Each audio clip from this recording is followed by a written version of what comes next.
begitu besar kasih-Nya kepada kita, sehingga nyawanya pun dikorbankan bagi kita.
Terpujilah Engkau Tuhan, terpujilah Engkau Tuhan. Saya undang jemaat untuk bangkit berdiri. Terpujilah Tuhan Yesus, ditinggikan di atas pujian. Dalam lubuk hati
bersorak-sorai bagi namamu, memuji dan bergirang bagi namamu. Yang bersiap katakan sama-sama, amin, shalom semuanya. Saya mengucapkan selamat datang bagi jemaat yang mungkin baru datang. Mari kita tengok depan, belakang, kanan, kiri, lihat apakah ada senyuman.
We give you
kuasa Tuhan akan terus menopang kehidupan kita hari ini, esok hingga seterusnya. Bahkan sampai keturunan kita di bawah yang tidak bisa kita lihat.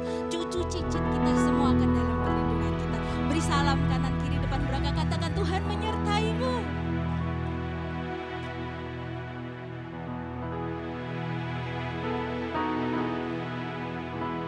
Hidupku ada di tangan-Mu, Kau beri rancangan yang terindah. Tak hanya yang baik saja yang ku terima. Walau tubuhku diremukkan, walau jiwaku terkoyakkan, pujianku takkan terhentikan. Roh-Mu yang memberi penghiburan. Akan ku salibmu, cukuplah kasih setia-Mu. Ku bertahan, Kau kuatku, teguhkan imanku. Come on. Ku mau tetap bersyukur, senantiasa bersyukur. Segala yang ku alami, yang kehendakmu terjadi. Ku mau tetap bersyukur, senantiasa bersyukur. Hatiku kan bersuka, sebab hari ini hari yang terbaik.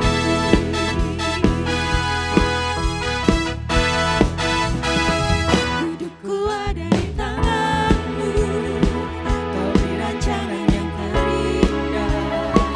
Tak hanya yang baik saja yang ku terima. Walau tubuhku diremukkan, walau jiwaku terkoyakkan, pujianku takkan terhentikan. Roh-Mu yang memberi penghiburan.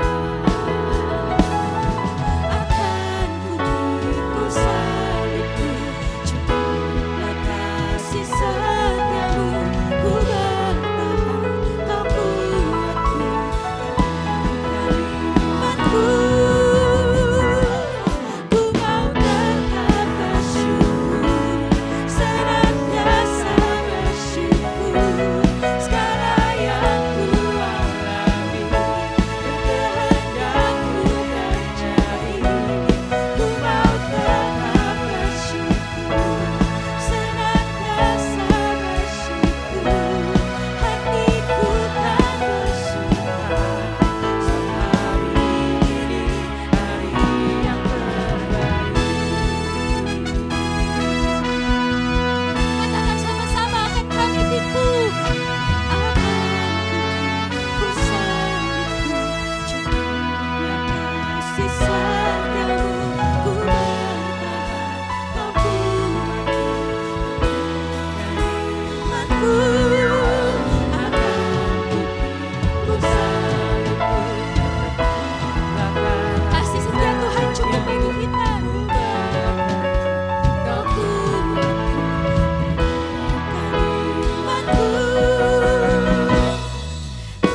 Tetap bersyukur, senantiasa bersyukur. Segala yang ku alami, yang kehendakmu terjadi. Ku mau tetap bersyukur, senantiasa bersyukur. Hatiku kan bersuka, sebab hari ini hari yang terbaik. Sebab hari ini hari yang terbaik. Sama-sama katakan, sebab hari ini hari yang terbaik. Beri sorak-sorai dong bagi Tuhan kita yang lebih lagi. Siap membawa kemenangan dari Tuhan. Jangan ada yang loyo sebab kemenangan sudah di depan mata. Jangan letih sebab kaki kita yang menguatkan hanya Tuhan saja.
Tuhan, mari nyanyikan. Naikkan suaramu ke surga. Iblis dikalahkan, kuasanya dihancurkan oleh darah Anak Domba. Oleh darah Anak Domba, oleh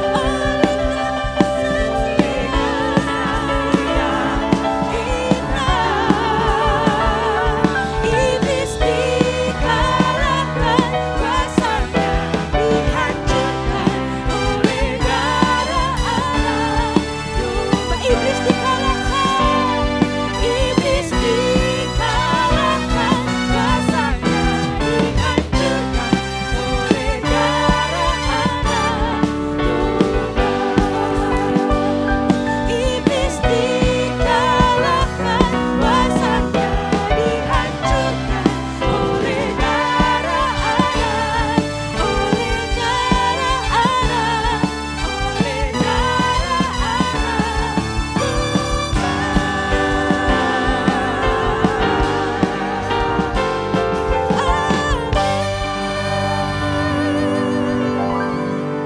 Silakan duduk kembali. Saya persilahkan jemaat untuk duduk kembali.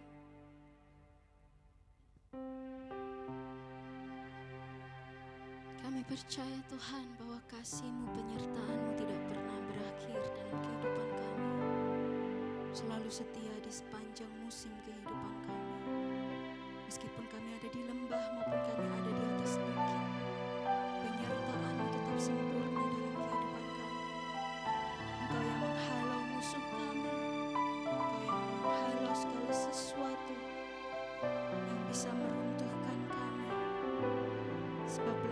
Sebab Engkaulah tembok yang teguh itu di dalam kehidupan kami, Bapa.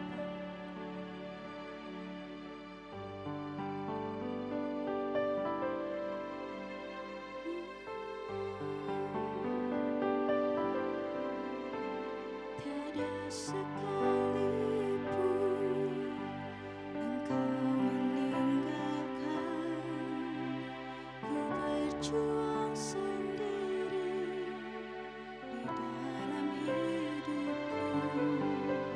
Tiada sesaat pun Engkau membiarkan ada yang menghalangi rencana-Mu atasku. Kaulah Tuhan yang berkuasa, beri kemenangan atas setiap perkaraku. Dan ku hidup bukan karena melihat, namun percaya ada pertolongan yang ajaib bagiku selalu. Kaulah Tuhan yang berkuasa, beri kemenangan atas setiap perkaraku. Dan ku hidup bukan karena melihat,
Hanya itu doa kami pada pagi hari ini. Sertai perjalanan kami Tuhan.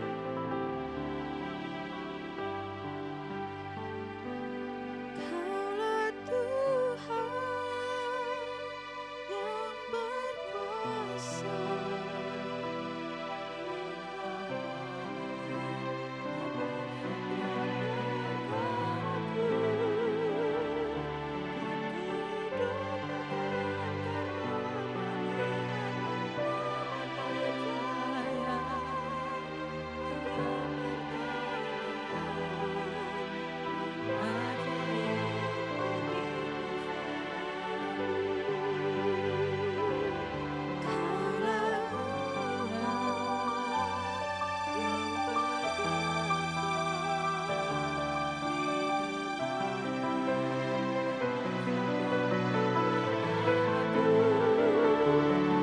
Ku hidup bukan karena melihat, namun percaya ada pertolongan ajaib bagiku selalu.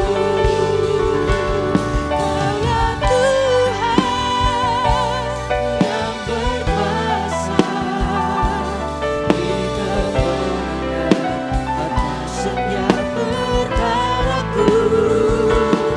Ku hidup bukan karena melihat, namun percaya Ada pertolongan ajaib bagiku selalu.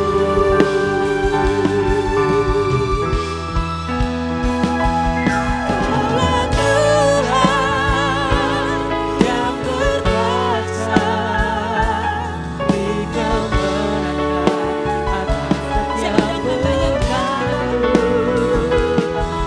Ku hidup bukan karena melihat, Dan percaya ada pertolongan ajaib bagiku selalu.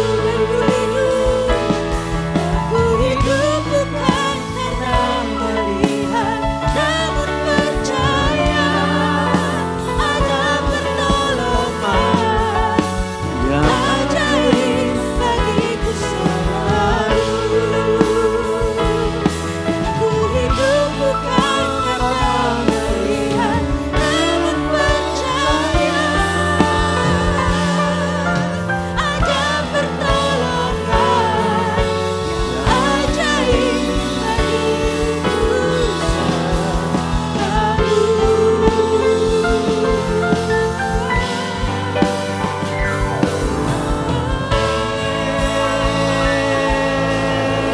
Amin, amin, amin, amin, amin. Sidang jemaat dipersilakan duduk kembali, tetap dalam hadirat Tuhan. Mari kita satukan hati, kita berdoa.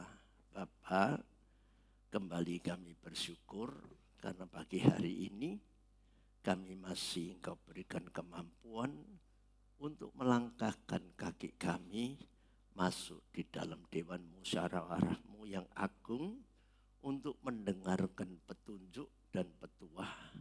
Bahkan Engkau menyediakan waktu untuk mendengarkan segala keluh kesah kami. Bahkan Engkau amat sangat tahu tentang permasalahan hidup. Terutama nubuatan-Mu yang telah menyatakan akan terjadi masa yang sukar, manusia yang berubah sifat dan karakternya. Oleh karena itu lengkapilah kami dengan hikmat-Mu, supaya kami tidak terseret dengan apa kata dunia. Namun biarlah kuasa firman-Mu itu yang akan menuntun kami di pagi hari ini untuk menuju kepada kemenangan demi kemenangan. Bahkan kami mampu untuk mengatasi dan tetap tegak berdiri. Hanya Engkaulah satu-satunya iman percaya kami yang sanggup untuk membuat kami menjadi umat yang menang sampai garis akhir. berkuasa, roh-roh jahat yang ingin mengganggu, kami sehati sepakat menolak dalam nama Tuhan Yesus. Engkau tidak punya bagian di dalam perhimpunan ini, dan kami percaya urapan kuasa Roh Kudus dan kuasa Roh Kudus yang akan mendominasi dan menguasai ibadah raya pagi hari ini. Terima kasih ya Tuhan. Hanya di dalam nama Tuhan Yesus Kristus, mari yang percaya sama-sama katakan amin. Shalom. Tolong lampunya dinyalakan. Iya. Salam damai sejahtera buat kita semua. Ya.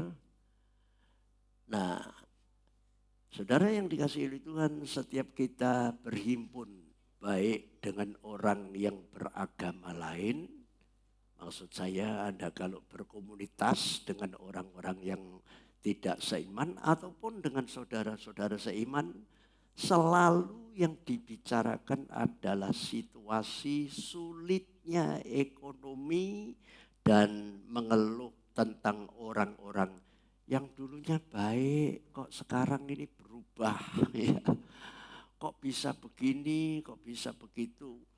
Nah, bahkan ada yang sementara orang berkomentar, sakjane ini Tuhan itu ada atau yang tidak ya. Nah, saudara yang dikasihi oleh Tuhan, semua yang sedang terjadi tentu tidak bisa lepas dengan nubuatan Alkitab. Apalagi tanda-tanda yang sedang terjadi di mana manusia lebih sibuk ya, urusan makan minum, pesta pora, kawin mengawinkan selalu menjadi berita sehari-hari yang kita jumpai. Nah, fenomena makan minum, pesta pora, kawin mengawinkan ini sedang terjadi bukan hanya di Indonesia atau kota Tuban saja, namun di seluruh dunia. Kalau saudara seringkali membuka gadget saudara, maka Anda akan melihat ya tayangan-tayangan yang istilah saya itu kadang-kadang manusia sudah ya tidak tahu malu, dan mereka itu tidak segan-segan ya bicaranya ya banyak, tapi buktinya atau wujudnya tidak ada, ya, kita seringkali mendengarkan, oh itu cuma gedabrus tok saja gitu ya saudara. Nah hari ini kita akan perlu lebih fokus kepada apa yang dikatakan oleh firman Tuhan, dan pada ya daripada terjebak dengan apa yang sedang terjadi tentang keadaan ekonomi dan manusia akhir zaman ini. Nah kalau tidak, nanti kita ini bisa kentir, bisa larut. Ya. Nah yang harus kita ingat dan menyadari bahwa kita tidak ujuk-ujuk ada di tengah-tengah dunia. Ayo, siapa yang merasa bahwa Anda ini ujuk-ujuk, oh aku ada. Nah kita tetap harus yakin bahwa kita ini ada di tengah-tengah dunia di mana kita sedang berada, termasuk di mana kita tinggal. Ada apa menyangka, ya kita pagi hari ini kedatangan tamu dari dulunya dari Tuban, lalu hijrah ke Amerika, saudara, ya. Lalu siapa yang nyangka, tahu-tahu pindah sana, pindah sini. Nah semuanya itu tidak apa ya, saya katakan paling tidak itu ya karena berbagai macam permasalahan untuk memperjuangkan hidup ini. Nah, supaya kita ini tidak berandai-andai, maka kita kembali kepada keyakinan kita. Kita ada karena Tuhan yang merencanakan. Kita ada karena Tuhan yang menetapkan. Bahkan apa yang sedang kita alami ini, kalau kita renungkan sebetulnya Tuhan telah merancangkan perjalanan hidup kita masing-masing. Bahwa saudara dan saya ini bukan ciptaan yang lain. Seperti iblis memakai orang-orang yang ternama lalu mempunyai teori katanya manusia ini tidak diciptakan oleh Allah. Manusia itu hasil evolusi dari ketek, ya, terus lama-lama beradab lalu menjadi manusia, buntute moro-moro hilang gitu saudara. Ya, ada yang bilang begitu. Nah, supaya kita ini tidak tersesat. Nah, saya yakin hal ini sudah berulang-ulang kali dinyatakan. Nah, oleh karena itu mari supaya saudara sekarang ini kan berita hoak, berita yang menyesatkan itu diulang-ulang, maka itu bisa membuat manusia itu asal mulanya itu teguh percayanya kepada Tuhan, tapi moro-moro ya bisa goyah, bisa bimbang. Lah kenapa kok kita ini tidak juga mengimbangi cara dunia untuk memprovokasi supaya kita ini bisa yakin tentang teori mereka. Nah, kita mesti harus memperkatakan firman Tuhan untuk mengcounter itu. Bahwa kita ini adalah ciptaan Allah. Coba saya akan mengawali saudara untuk membuka Efesus pasal 2 ayat 10. Ya. Supaya kita tidak kehilangan arah hari-hari ini. Saudara jangan mengira bahwa cuman saudara yang di bawah saja yang sedang tertekan, sedang mengalami berbagai macam persoalan. Aduh, saya sendiri pribadi ini rasanya sudah kalau bisa gitu muka saya mau tak taruh di dalam gentong, tidak dilihat orang, saudara. Iya, saudara. Coba tolong ditayangkan Efesus pasal 2 ayat 10.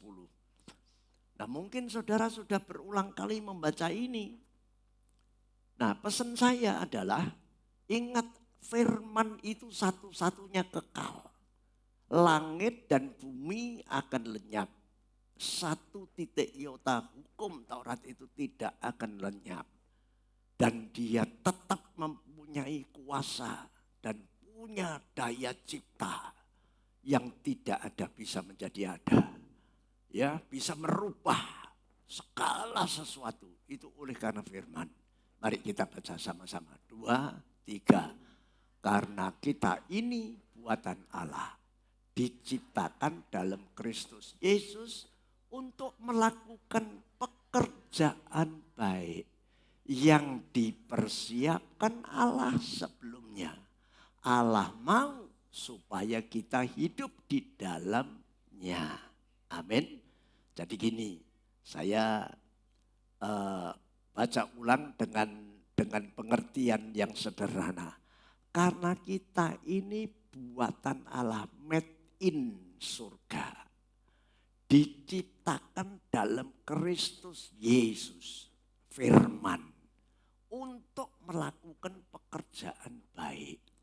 Jadi kita diciptakan tidak boleh melakukan yang tidak baik, cuma baik saja. Nah, kemampuan untuk melakukan baik bukan oleh karena kuat dan gagah kita. Tapi Anda perhatikan, yang dipersiapkan Allah. Karena Allah berkehendak supaya kita ini berbuat baik, sedangkan kita tidak mempunyai kemampuan baik.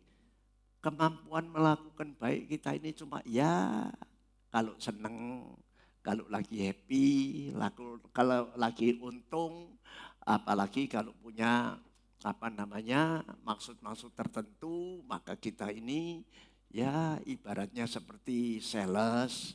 Sales itu kalau menjajakan di sebuah toko pasti dia ramah, senyum gini ya. Tunggu sebentar ya lagi repot menjual gini. Oh iya. Terus tahu-tahu pemilik toko bilang gini, oh maaf ya ternyata stoknya masih banyak, sepi gini.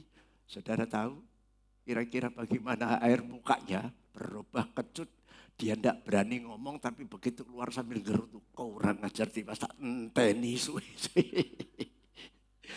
Nah itulah manusia saudara. Tapi Tuhan ingin suka dan duka seperti pujian tadi. Kita ini tetap percaya. Walaupun tidak melihat namun tetap percaya. Nah saudara perhatikan. Untuk melakukan pekerjaan yang baik dipersiapkan Allah sebelumnya. Lalu Tuhan mau supaya kita hidup di dalamnya. Nyanyi apa? Gini, supaya kita hidup di dalam melakukan yang baik. Amin. Nah, terus mesti kita punya pertanyaan. Dasarnya apa? Kan gitu. Nah, saudara kembali mesti ingat gini. Aku ini milik kepunyaan Allah. Tuhan itu adalah Tuhan yang merancangkan dan merencanakan perjalanan hidupku. Maka semestinya aku harus menuruti apa kata Tuhan. Bukan apa kata dunia. Kan begitu. Nah sehingga supaya kita ini yakin, coba kita buka Yeremia 29. Yeremia 29 ayat 11 sampai 13. Coba mari kita ya, karena hanya inilah yang bisa saya sampaikan. Karena firman Tuhan itu adalah kekuatan kita. Sehingga saya pun ketika mempersiapkan ini, saya amat sangat berat.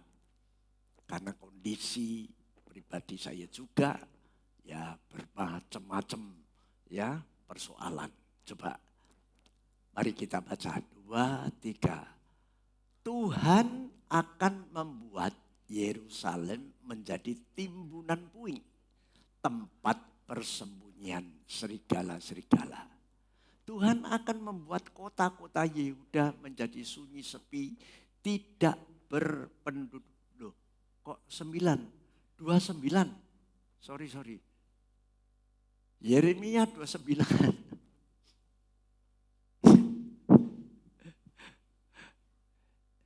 Iki tandane saking bingungnya. Yuk, gak apa-apa. Ayo, kita harus yakin. Ini dasarnya kenapa kita ini perlu meyakini. Karena kita ini hidup karena janji. Bukan karena apa kata orang. Ayo janji Tuhan maksudnya. Ayo 2, 3. Sebab Tuhan ini mengetahui rancangan-rancangan apa yang ada pada Tuhan. Mengenai kita. Demikianlah firman Tuhan. Yaitu rancangan damai sejahtera. Dan bukan rancangan kecelakaan. Untuk memberikan kepada kita hari depan yang penuh harapan. Ayat 12. Dan apabila aku berseru dan datang untuk berdoa kepada Tuhan, maka Tuhan akan mendengarkan aku. Amin. Nah, jadi untuk mengatasi persoalan hidup di mana saudara dan saya diperhadapkan dengan ketidakberdayaan, maka ingat ya, contohnya antara lain ketika Yusuf masuk di dalam sumur. Saudara pernah enggak merenungkan 10 saudaranya itu sepakat untuk melenyapkan Yusuf. gara-gara Yusuf mendapatkan vision, mendapatkan mimpi dari Tuhan. Dan Tuhan memilih Yusuf untuk menjadi pemimpin para saudaranya. Nah, maka timbullah iri hati karena mereka menganggap kamu ini kecil, kamu ini siapa dan lain sebagainya. Nah, saudara perhatikan, ketika Yusuf itu dimasukkan ke dalam sumur, itu sudah direncanakan atau belum? Ayo. Saya tidak yakin peristiwa Yusuf dimasukkan dalam sumur itu tidak direncanakan. Pasti. Karena untuk masukkan Yusuf ke dalam sumur Timur Tengah itu paling tidak tahu 100 meter, tidak tahu 40. Ya paling tidak 50 sampai 100 meter. Pakai apa? Mesti pakai tali dicancang. Jadi talinya dipersiapkan, artinya ya sudah ada rencana. Coba rencana yang jahat ini membuat Yusuf itu sampai ke dalam sumur. Ketika Yusuf di dalam sumur, Anda coba lihat pengapnya kanan kiri dinding sumur mau ke bawah, ya takut mesti mati. Masa mau ambles ke dalam tanah. Satu-satunya jalannya cuma lihat dari atas. Nah itu mempunyai arti. Dan tidak ada yang lain. Ketika kejepit seperti itu ya terus berdoa. Mohon supaya Tuhan memberikan pertolongan yang tepat pada waktunya. Iya kan? Akhirnya Yusuf terus berharap. Dan akhirnya apa yang dilakukan oleh Yusuf yang pasti dia bisa bertahan di dalam sumur yang pengap itu, yang bisa membuat orang itu mungkin kehilangan napas, sesak dan bisa mati. Tapi karena pertolongan Tuhan maka Yusuf tidak mati. Lalu sekaligus lewat doanya Yusuf, saya yakin meskipun tidak ditulis secara rinci, tapi saya yakin Tuhan menjamah hatinya Yehuda dan siapa satunya? Yehuda sama Ruben. Mereka berkata gini, ya nuraninya hidup. Ojo dipateni, enak didol wae. Akhirnya diangkat, saudara. Diangkat, dijual. Dan perjalanannya tidak mudah.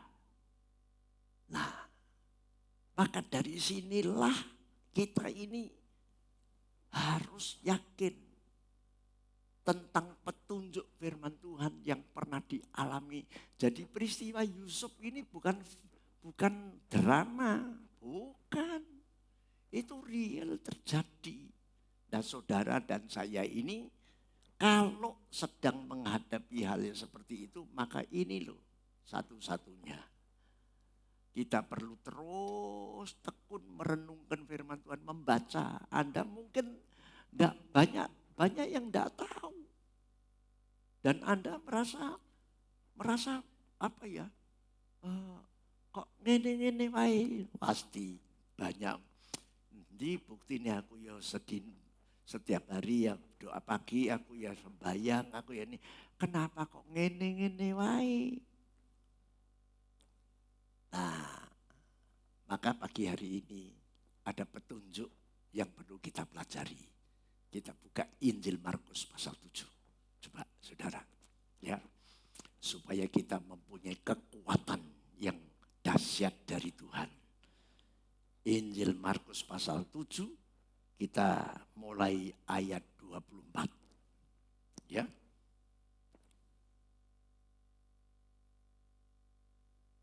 Markus pasal 7 ayat 24 mulai. Markus 27. Kok Markus 27? Markus 7. Bolak-balik ketoro ya. Sing ngomong ya melok bingung. Markus 7 ayat 24. Mari kita baca. 2, 3. Lalu Yesus berangkat dari situ dan pergi ke daerah Tirus. Ia masuk ke sebuah rumah dan tidak mau bahwa ada orang yang mengetahuinya. Tetapi kedatangannya tidak dapat dirahasiakan. Coba mari kita simak pelan-pelan ayat per ayat ini. Ya. Kalau saudara perhatikan ketika Yesus pergi ke daerah Tirus, ia masuk ke rumah, sebuah rumah, dan maksudnya tidak usah sensasi, tidak usah pakai combe, tidak usah pakai apa-apa, karena dia adalah Tuhan. Kuasanya itu tidak membutuhkan pertolongan siapapun. Tapi di mana dia hadir, maka orang-orang yang hadir di situ pasti mengalami kuasa Tuhan. Tapi ironinya, kenapa setiap kita ini mengadakan ibadah, ya seperti tadi yang saya katakan, apa ya cuma mek ngene-ngene wae. Mek ngene-ngene wae. Setiap wis enak biasa-biasa saja. Saya ingin mengingatkan, ibadah jangan biasa-biasa. Ibadah itu harus yang luar biasa. Yang luar biasa. Lah kenapa? Lah coba kita pelajari. Nah, kenapa kok tidak merasakan? Kenapa kok tidak merasakan? Manusia itu cenderung gini. Kalau saudara malam-malam di gereja sini, kalau saudara ke belakang, saya tanya, Allah itu ada di dalam diri kita atau tidak? Ayo saudara. Saya tanya, Roh Kudusnya itu sudah dimeteraikan di dalam loh hati kita enggak? Iya. Tapi kenapa nyatanya ke setiap saudara ke belakang, Anda enggak punya kepekaan kalau Roh Kudus itu ada di dalam diri kita. Sehingga kalau saudara ke belakang lebih apa? Lebih peka. Ojo jono setan nih. Ojo jono setan nih. Ya betul enggak? Ayo. Lebih peka Anda merasakan setan apa Tuhan? Loh, firman ini memberikan petunjuk. Saudara? Lah karena ayat ini yang terakhir berkata begini, tetapi kedatangannya tidak dapat dirahasiakan. Kenapa kok tidak bisa dirahasiakan?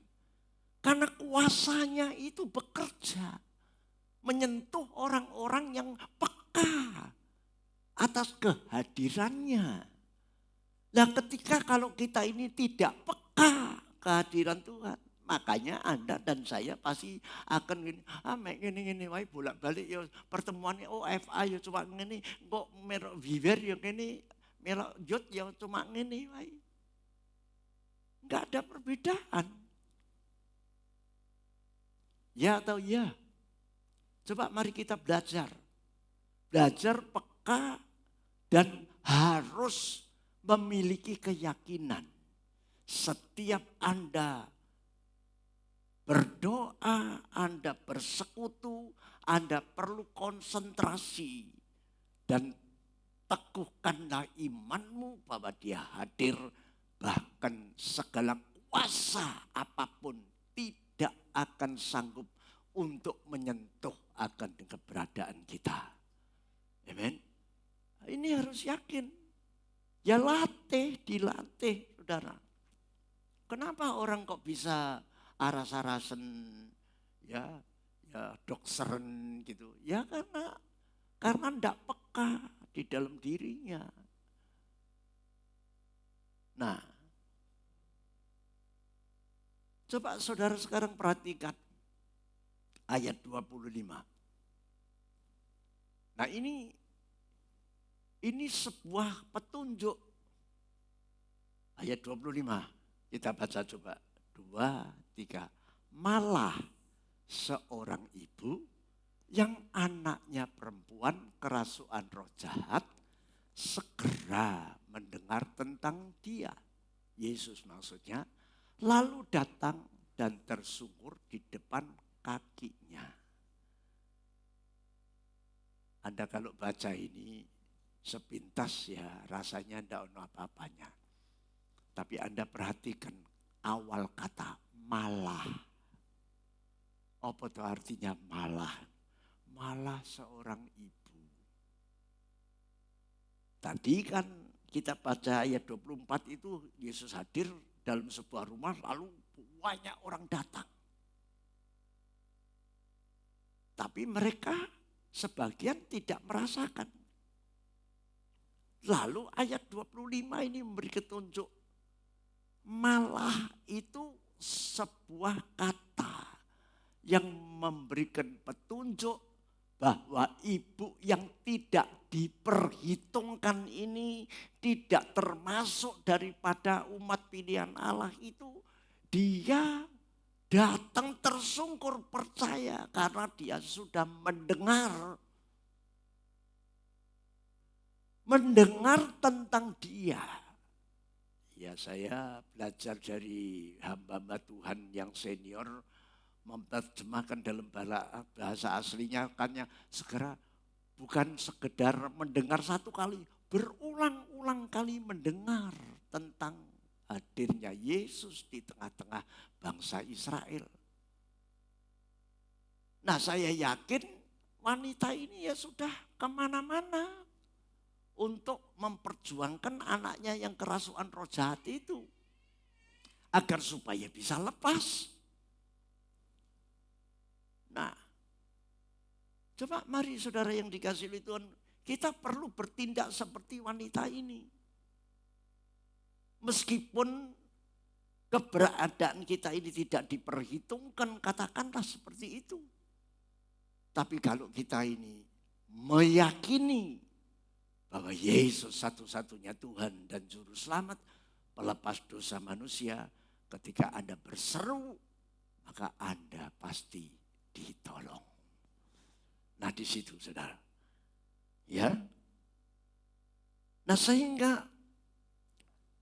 ketika wanita ini mendekat, tersungkur, mendapatkan sambutan, ternyata saya katakan Yesus sedang menguji sampai di mana keteguhan iman daripada wanita virus Indonesia. Apa ini? Sirofenia apa ini? Angelika gelani. Ya. Nah, saudara.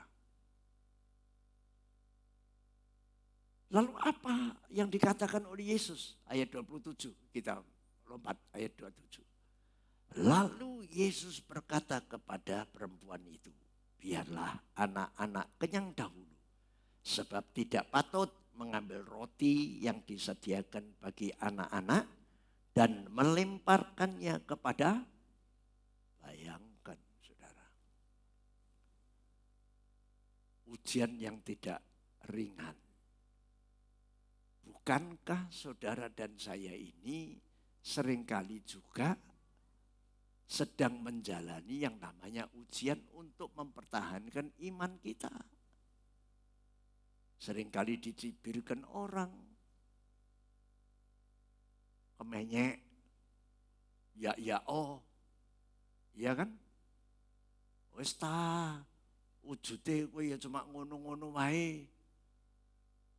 Nah ini juga sebuah rintangan dan tantangan. Saudara, coba. Iya toh. Orang sregep, orang melayani, wah. Hati-hati jangan menjadi kelompok gosiper, tukang gosip, tukang ini. Mari ingat tadi Efesus pasal 2 ayat 10, Anda ditetapkan untuk melakukan pekerjaan baik. Jadi perkataannya baik, baik, perilakunya baik, sikapnya juga baik, semuanya baik. Supaya apa? Maksud Tuhan kalau kita ini bisa melakukan segala dan perbuatan baik seperti tadi yang saya katakan bahwa kita ini bukan super tapi karena punya niat maka Tuhanlah yang akan menopang, memberikan kekuatan kepada kita. Sehingga kalau saudara tersakiti Anda bisa keluar roh pengampunan. Mudah memaafkan. Tidak mudah sakit hati, dendam. Coba saudara kalau memperhatikan Roh Kudus itu tempatnya di mana? Di hati kita. Dan Roh Kudus tidak mau dicampur dengan iri hati, dengki, benci, dendam, sakit hati, bersungut-sungut. Tidak mau. Tidak bisa campur. Tidak bisa campur di dalam diri kita. Makanya kita perlu membersihkan semuanya yang namanya iri, dengki. Berdasarkan 2 Timotius pasal 3 ayat 2. Terus kalau saudara perhatikan, kalau Anda baca pelan-pelan. Iya, mengkirik saudara. Bisa membuat kita ini rasanya pesimis. Wis nek enak topo ning dhuwur gunung dhewean. Apa ya iso urip? Ya ndak bisa lah. Nah, makanya gunanya berkomunitas seperti ini.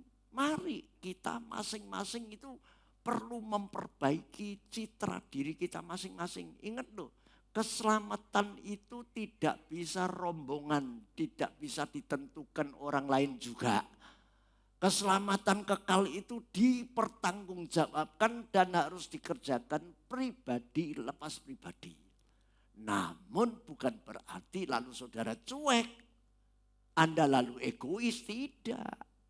Saudara dan saya adalah ditetapkan untuk menjadi berkat. Kalau kita merasa bahwa Anda dan saya ini sudah ditolong oleh Tuhan, Anda dan saya sudah diselamatkan Tuhan, maka wajiblah bagi kita untuk mengimpartasikan keselamatan dari Tuhan itu kepada orang lain.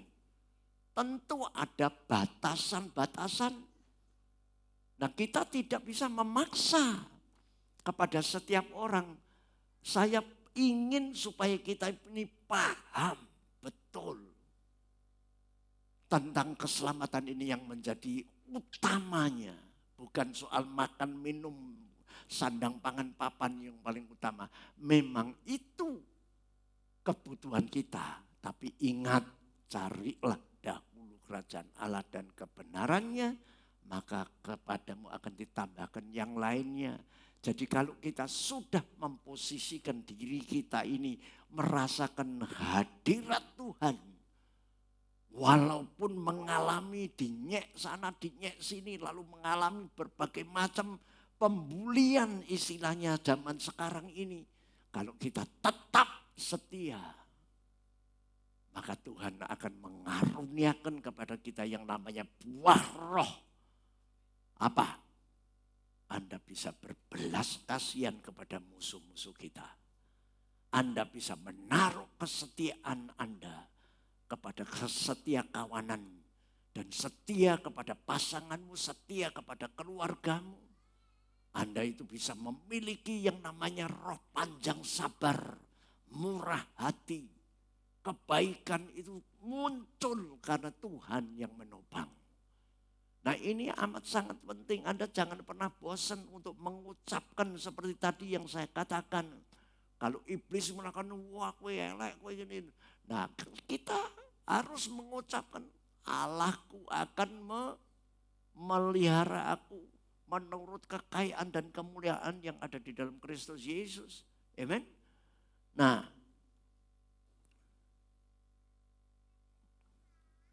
oleh karena itu kalau saudara melihat apa reaksi dari perempuan ini ketika dia mendapatkan ujian. Ya pada waktu itu wanita ini ya tentu menganggap ya mendapatkan perlakuan yang enggak seolah-olah kayak tidak adil. Tapi tidak dia. Dia tahu Bahkan dia memperjuangkan. Lalu dia berkata apa? Ayat 27. Ya, ketika dia mendapatkan seolah-olah sebuah perlakuan penghinaan yang amat sangat, yang bisa membuat dia mengurungkan niatnya untuk mempercayakan dirinya kepada Tuhan Yesus. Ayat 28, mari coba apa reaksinya, apa sikapnya. Ini yang menjadi sikap kita. Nah, pagi hari ini saudara dan saya tanpa terkecuali perlu mempunyai sikap seperti wanita Veronesia ini tadi. Ayo kita baca ayat 28. 2, 3. Tetapi perempuan itu menjawab, benar Tuhan. Tetapi anjing yang di bawah meja juga makan remah-remah yang dijatuhkan anak-anak. Dia tidak membela diri.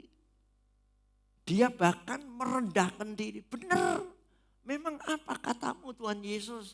Aku ini anjing, aku ini tidak layak. Tapi ingat, anjing pun juga istilahnya saya kalau ini didramatisir gini. Wanita Veronesia ini mesti ngomong gini, Tuhan Yesus, aku ini tidak layak, aku ini anjing. Aku ini sudah tidak diperhitungkan. Tapi ingat loh, aku ini kan ciptaanmu. Aku kan milik kepunyaanmu. Satu-satunya ciptaanmu hanya manusia yang engkau sayangi, yang engkau hormati, yang engkau persiapkan untuk menjadi alatmu. Andai kata kalau engkau memperlakukan semua manusia seperti aku, nanti kalau engkau melakukan mujizat, sopo sing muni haleluya puji Tuhan, Tuhan itu besar, siapa? Apa anjing yang akan memuliakan Tuhan? Saya yakin pernyataan ini menyentuh hati Tuhan. Makanya hari-hari ini mari saudara yang dikasihi Tuhan, jangan ada satupun di antara kita yang menyombongkan diri di hadapan Tuhan. Amen. Karena ini sangat penting, sikap yang diambil oleh perempuan ini telah menggerakkan hati Tuhan. Sehingga ayat 29, mari kita baca ayat 29. 2, 3. Maka kata Yesus kepada perempuan itu, karena apa?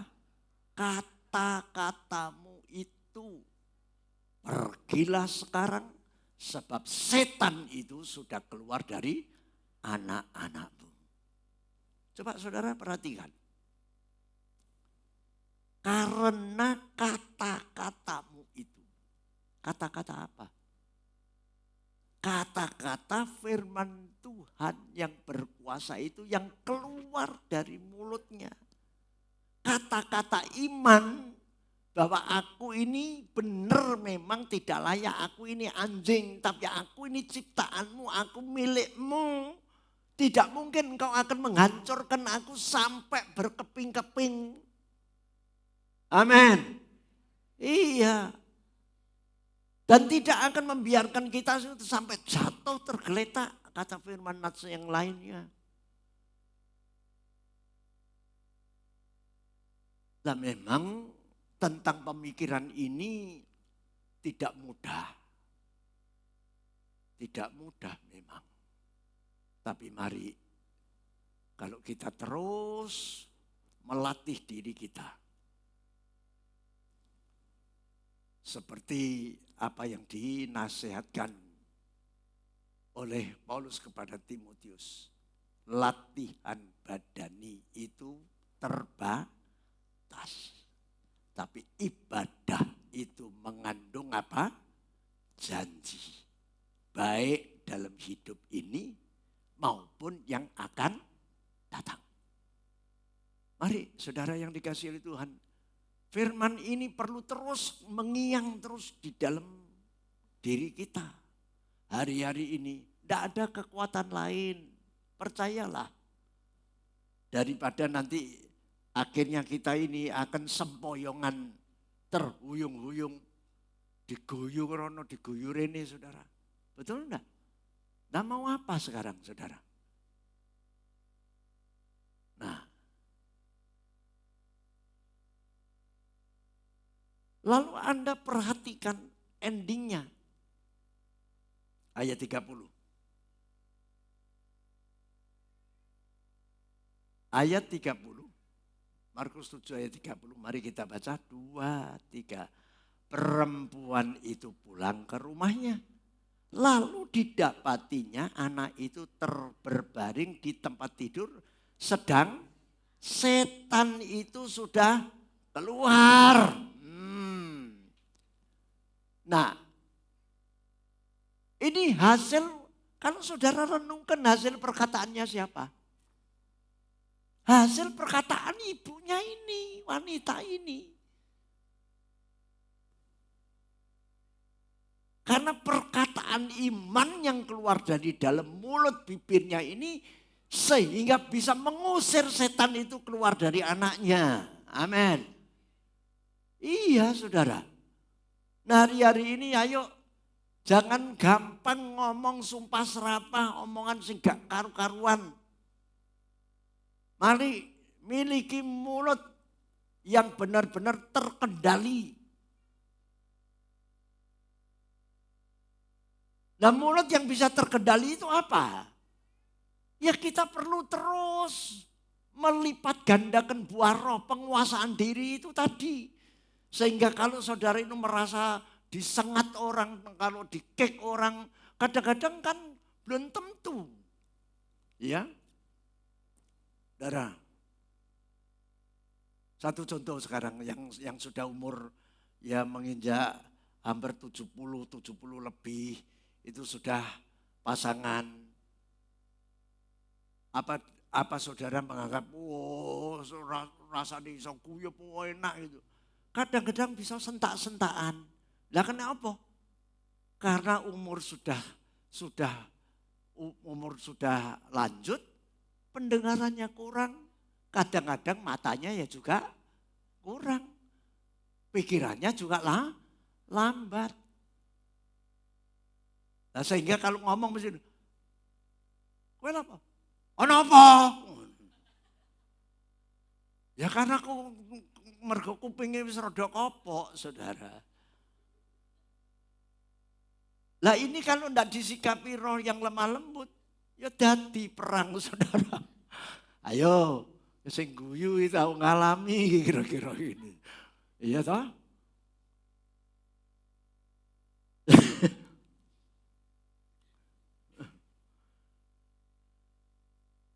Nah, coba sekarang ini kita mulai terus tekun terus saudara. Ya, enggak ada lain kok. Saudara mau berharap ya siapa? Coba tuh. Saudara ketemu yang lainnya, kok lah mesti gini. Loh, ora kowe tok, aku dhewe yo. Jadi enggak ada yang sempurna. Semua. Yang jelas ketika saudara itu terus tekun di dalam firman, Anda membaca karena firman ini merupakan kisah dan sekaligus menunjukkan kepada kita apapun permasalahan di bawah kolong langit yang dialami manusia itu semuanya ada di sini. Nah sehingga tidak mungkin permasalahan itu ketika umatnya berseru kepada Tuhan. Lalu dibiarkan sampai tergeletak. Enggak. Berserulah kepadaku maka aku akan mendengar. Dan aku akan menolong. Lah kalau saudara saya ingatkan tentang peristiwa Lazarus. Lazarus itu loh di dalam Injil Yohanes pasal 11. Kalau saudara meneliti ini agak panjang ayat 1 sampai 44, tapi saya tidak membaca dan tidak membahas semuanya. Tapi secara ringkas, kalau saudara melihat ketika Lazarus sakit. Lazarus punya saudara, Maria dan Marta. Dalam keluarga ini ada masalah, Lazarus sakit. Lalu ketika Yesus itu bertandang dan mereka dengar, sedang menuju ke sana sebetulnya, ke rumahnya. Lalu Yesus menyatakan gini, setelah mendengarkan tentang Lazarus sakit. Yesus mengatakan gini loh. Penyakit yang diderita Lazarus ini tidak membawa kematian. Ingat, ini bukan perkataan manusia, tapi perkataan Sang Firman sendiri. Jadi otomatis ada sebuah jaminan bahwa Lazarus meskipun sakit tapi tidak akan mati. Namun ternyata kalau saudara perhatikan, kok mati? Bahkan Yesus sengaja mengulur waktu 2 hari. Setelah mendengar kabar tidak segera datang, lalu masih muter-muter sengaja. Alkitab mengatakan itu di Yohanes 11 ayat 6 itu, coba Yohanes pasal 11 ayat 6. Coba saudara perhatikan.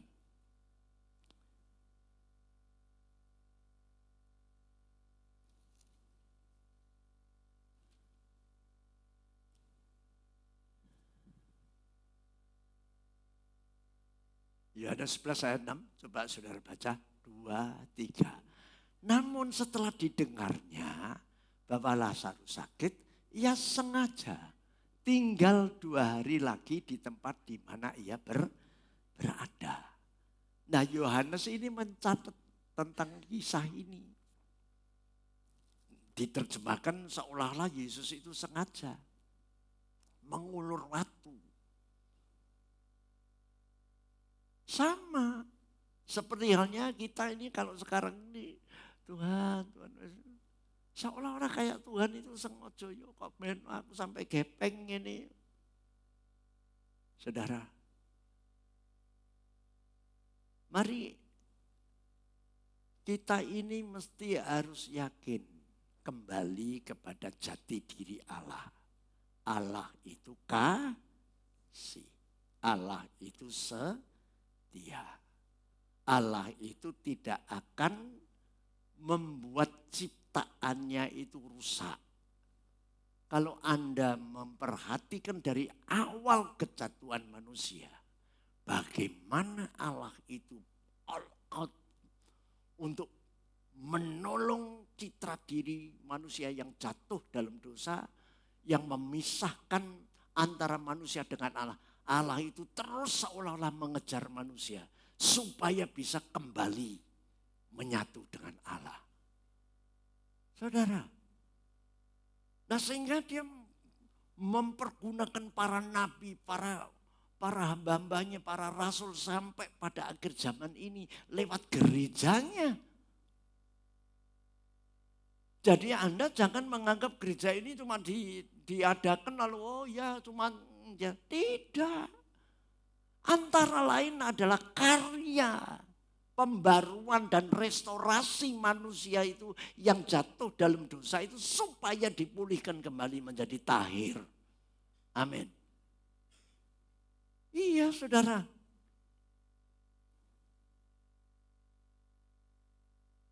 Lalu kalau saudara membaca ayat 15, coba. Yohanes 11 ayat 15 itu. Anda perhatikan.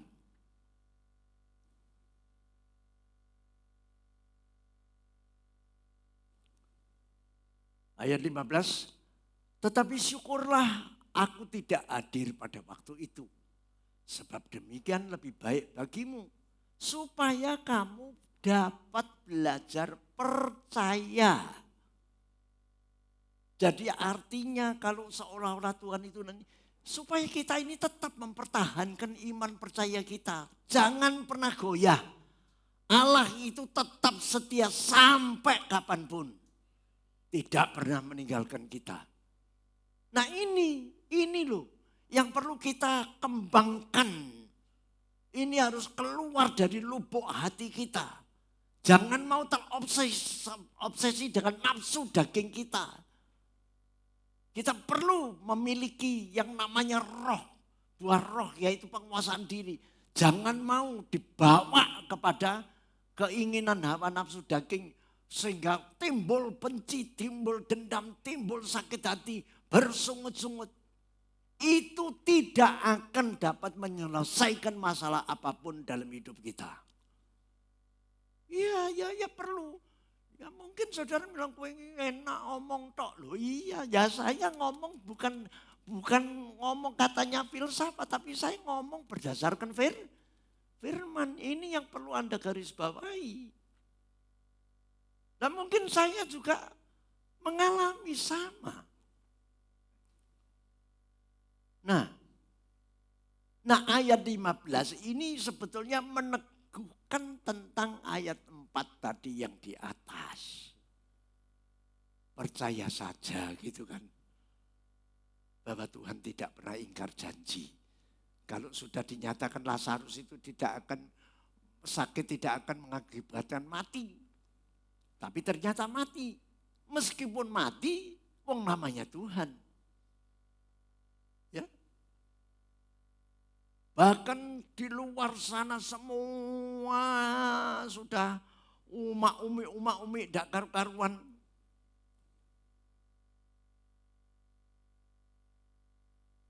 Apa komentarnya? Coba ayat 17.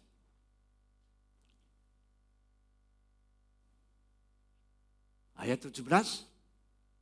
Maka ketika Yesus tiba, didapati Yesus Lazarus telah 4 hari berbaring di dalam kubur.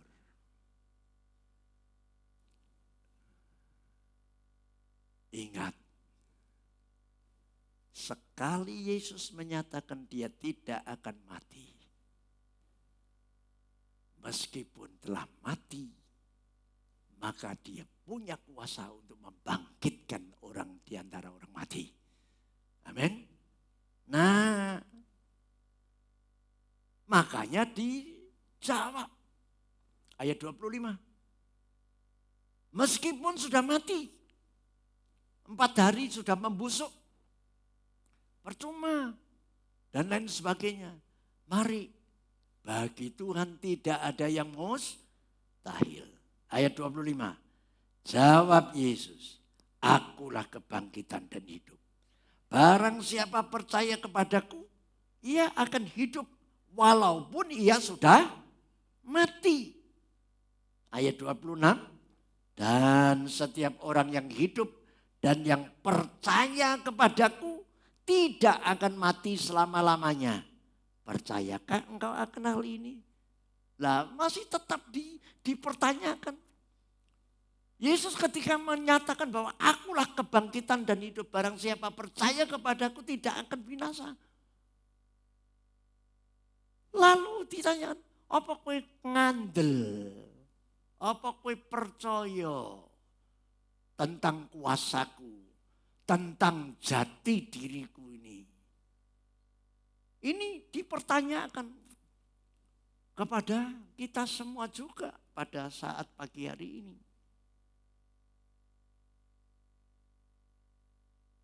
Nah, oleh karena itu saudara yang dikasihi oleh Tuhan, kalau Anda perhatikan dari pelajaran ini, apa yang harus kita perbuat? Anda jangan cuman mendengar, lalu bilang ya percaya terus meneng wae. Tidak bisa, karena kita ini partnernya Tuhan abadi. Ketika Tuhan berfirman memerintahkan ini, memerintahkan itu kepada kita, kita juga harus menjadi bagian untuk menjadi pelaku firman. Coba sikat ayat 41. Yohanes 11 ayat 41.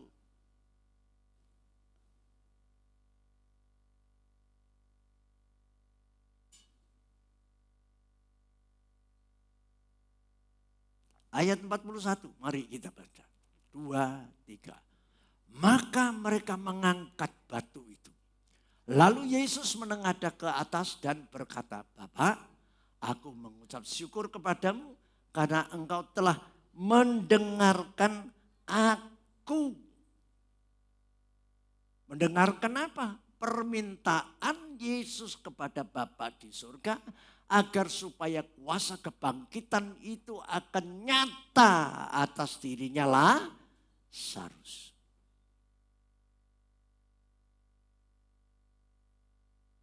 Ayat 42. Yuk, cepat.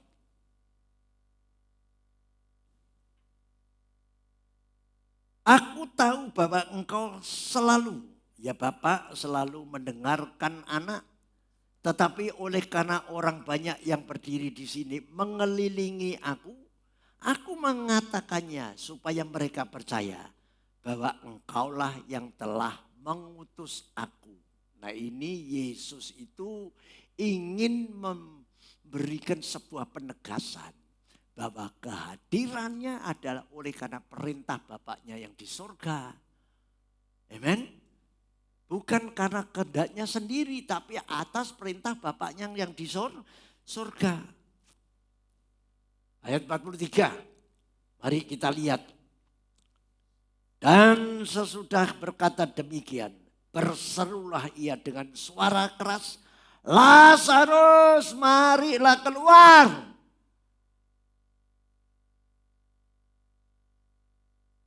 Sunyi sepi. Lah inilah kuasa Tuhan Yesus, kuasa perkataannya. Seperti yang diyakini oleh perempuan Veronesia itu tadi. Iya toh? Benar, aku ini anjing, tapi aku ini juga ciptaanmu. Masa kau yang geletakno aku, bukan mbok jarno aku. Enggak. Karena perkataan keyakinannya itulah yang menggerakkan hati Tuhan. Hari-hari ini Tuhan ingin mendengarkan suara kita. Amin. Ya. Nah. Dan selesailah khotbah pagi hari ini.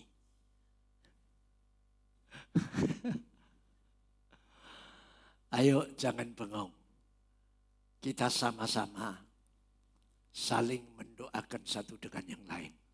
Jangan mau menjadi alat hantu, alat iblis. Jadilah alat Tuhan supaya kita semua benar-benar mengalami pertolongan dari Tuhan tepat pada waktunya.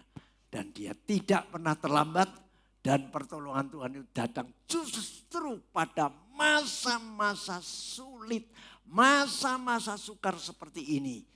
Yang terpenting adalah tegakkanlah imanmu.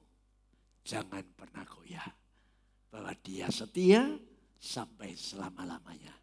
Tuhan memberkati firman-Nya. Saya undang